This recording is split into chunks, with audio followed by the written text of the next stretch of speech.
பாவம் உன்னை மேற்கொள்ள வேணுமா? ஆண்டவர் இயேசுக்கு ரத்தம் தான் அது வல்லமை மாற்ற முடியும்பா. ஏசப்பா உனக்காக தான் பூலோகத்துக்கு இறங்கி வந்தார். உனக்காக தான் கல்வாசியில் அடிக்கப்பட்டு ரத்தம் சிந்தி மறித்து அடக்கம் பண்ணப்பட்டு 3 உயிரோடு இருந்து வந்தார். அவர் ரத்தத்துல உனக்கு பரிகாரம் தந்திருக்கிறார்.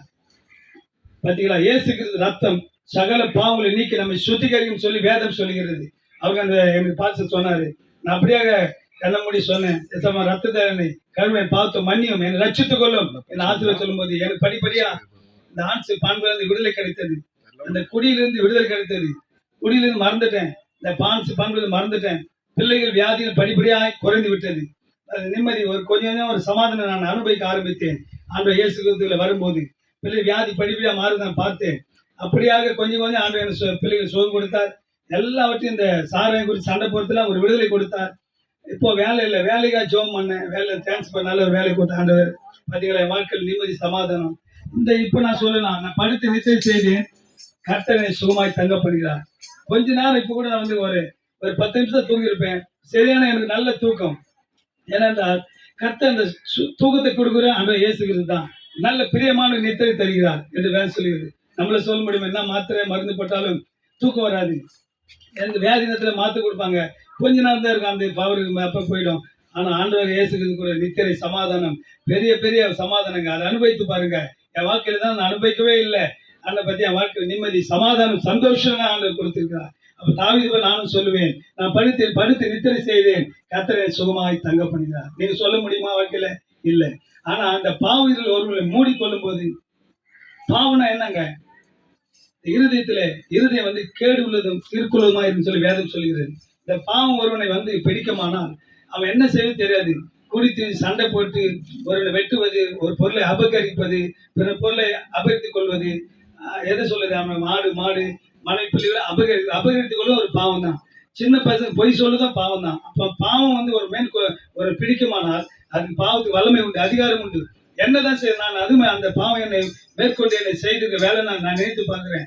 போவேன், ரோட்ல ஏதாவது சண்டை போட்டா கூட அங்க போயிட்டு ஏதாவது ஒரு வேலை பண்ணிடுவேன். ஆனா ஏன்னா சண்டை போட்டா கூட இவங்கதான் வந்து போனாங்க.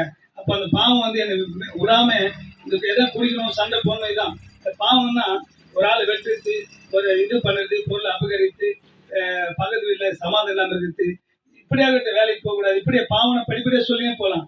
இதான் பாவங்க. இது போக்குதான் உலகத்துல எங்கேயுமே மருந்து இல்லை. ஆனா இயேசு கிறிஸ்து ரத்தத்துல மாத்திரமே விடுதலை கிடைக்கும், சமாதானம் கிடைக்குங்க. ஏன்னா நான் அனுபவித்து இருக்கிறேன். அந்த ஏசப்பா இந்த ரத்தத்தை எனக்கு கழுவும், என் பாவத்தை மன்னி சொல்லும்போது ஒரு பெரிய விடுதலைங்க. பெரியமானவர்களே, நீங்கள் யோசித்து பாருங்க, நீங்க சிந்தித்து பாருங்க, நீங்க செய்து பாருங்க. இது மாதிரி இயேசு கிறிஸ்து ரத்த சகல பயணம் சுத்திகரிக்கும். நீங்க வந்து ஆண்டு பிள்ளைன்னு சொல்லாதீங்க. ஆதாம் முதலே ஆண்டு படைத்தார்ல, அவரை மண்ணினால் உண்டாக்கி அவருடைய ஏசப்பா போல தேவனாய் கர்த்தர் ஏசப்பா இப்ப இல்ல, அதிலே இருக்கிறார்.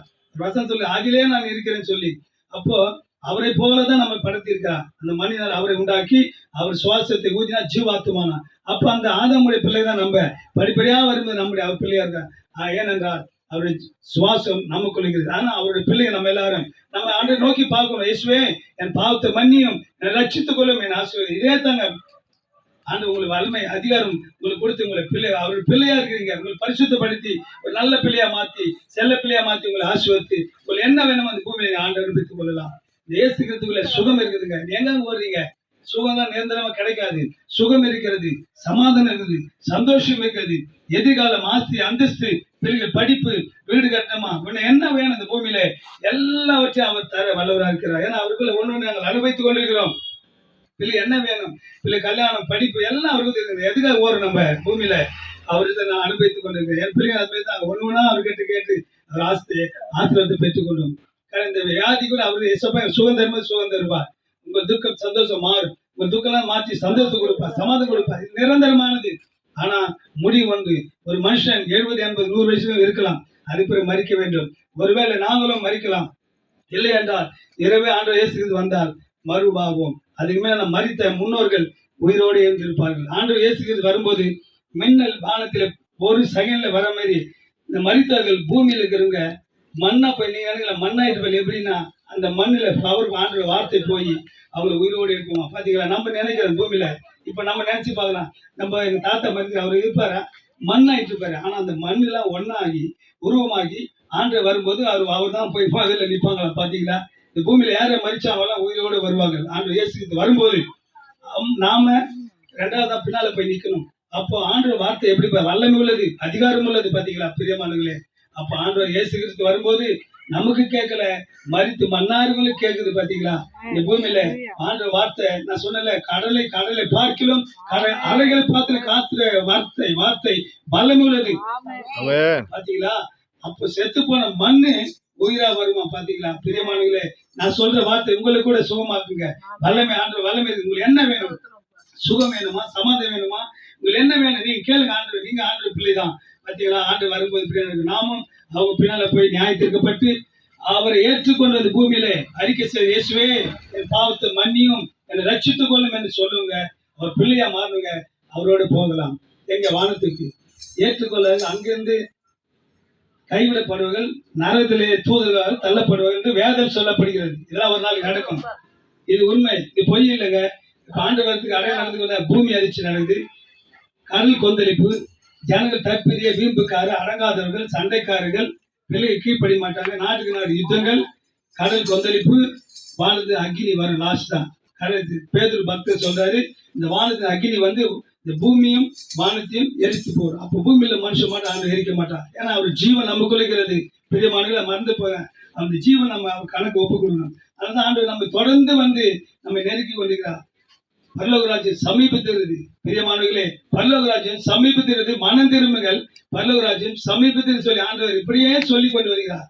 அது நான் மனம் திரும்பி ஆண்டு இயேசு ஏற்றுக்கொண்டு இந்த பூமியில் நான் எல்லாத்தையும் அனுபவித்துங்க. ஆண்டு ஒவ்வொரு நம்ம என்ன தேவையோ அவர் எல்லாம் தருகிறார். நீங்க எங்க ஓடுறீங்க? இந்த ஆண்டு நோக்கி கூப்பிடுங்க. உங்களுக்கு என்ன வேணும்? பூமியில எல்லாமே தருவார். நீங்கள் நிம்மதி, சமாதானம், சந்தோஷம், சுகம் வேணுமா அவர் கேளுங்க. சமாதானம் அவர் தருவார். ஏன்னா நாங்க அனுபவித்துக் கொண்டிருக்கிறோம் பிரியமானவர்களே. இந்த ஆண்டு இயேசு கிறிஸ்து வேணுமா? இது நான் கொஞ்சமான வார்த்தை சொல்ற நேரம் இல்லாதபடியா இந்த ஆண்டு நம்புங்க. ஆண்டு உங்களுக்கு நல்ல சுகத்தை சமாதானம் தருவார். பரலோக ராஜ்யத்தை நமக்கு தருவார். பாத்தீங்களா? இப்படி நீங்க விசுவாசிங்க. உங்களுக்காக ஜெபம் வாங்க, நாங்க ஜெபிக்கிறோம். இல்லைன்னா அந்த வேதத்தை கொண்டு வரேன். அறிவுள்ள ஆலைகள் இருக்குமானால் ஆலயத்துக்கு போங்க. அந்த பாஸ்டர் எனக்கு ஜெபித்த மாதிரி உங்களுக்கு ஜெபித்து பயன்படுத்துவாராக. ஆமேன். அல்லேலூயா. உங்களுக்கு ஜெபி. அன்பின் பரலோக பிதா